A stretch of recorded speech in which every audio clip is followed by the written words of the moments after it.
So you'll be happy to know that I dropped a couple of kids off at the pool, just kind of like really skinny, not really well-formed children, but it was okay.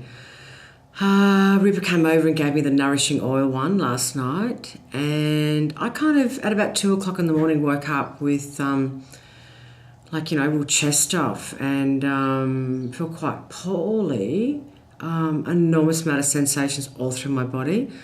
So I'm going to ask Jose to actually just test up and energetically figure out whether this is a cold, although I'm not actually well enough to get a cold. Excuse me.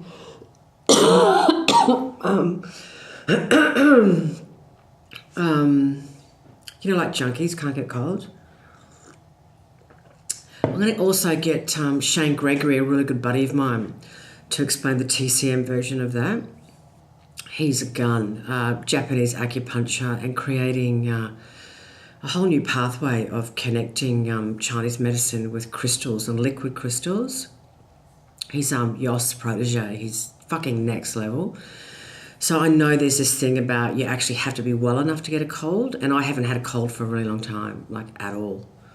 And I used to think, I'm really healthy, until they sort of said, no, junkies don't get colds.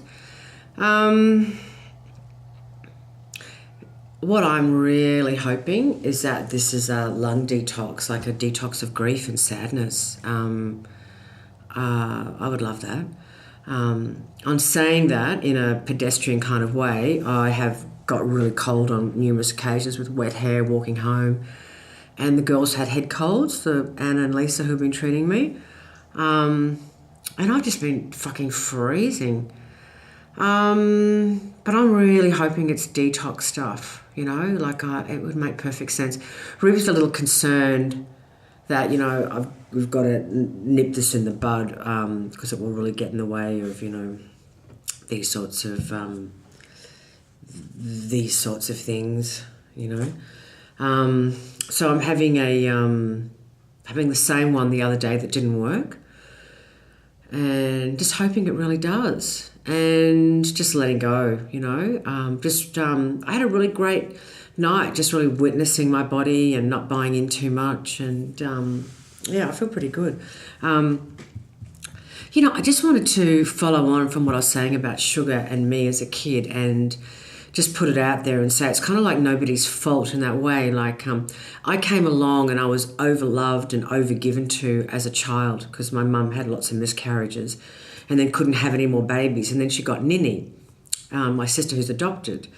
And then, so I kind of had that situation of not having a, bun in the oven with a mother, like just, a new kid on the block.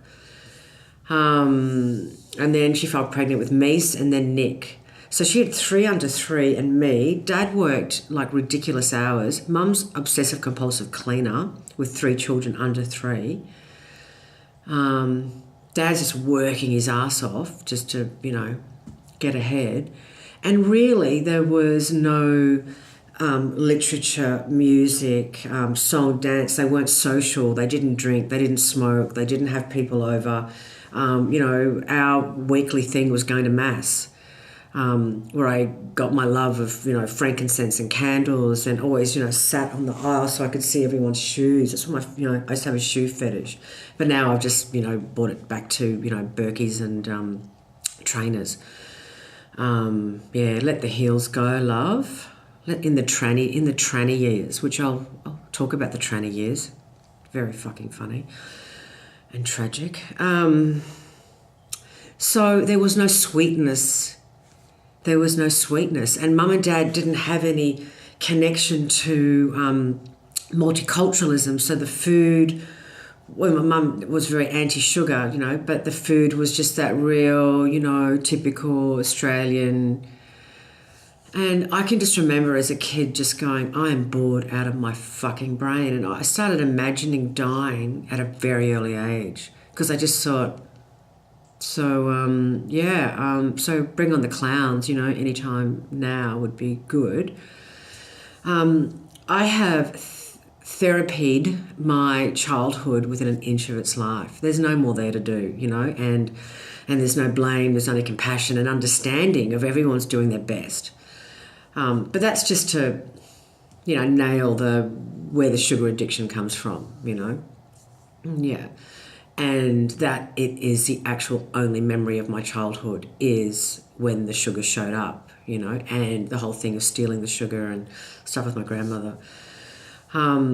So, yeah, that's where it's at. So Rupee Roops will be here soon, and I've got to, lie on towels on the bathroom floor, and this kind of big hose here that's in boiling water and eucalyptus. I'm just going to get, I really hope I let go. Anyway, I'm really interested to see if Jose thinks it's a cold or detox or something else, and get Shaney's input on why you've got to be well enough to have a cold. Over and out.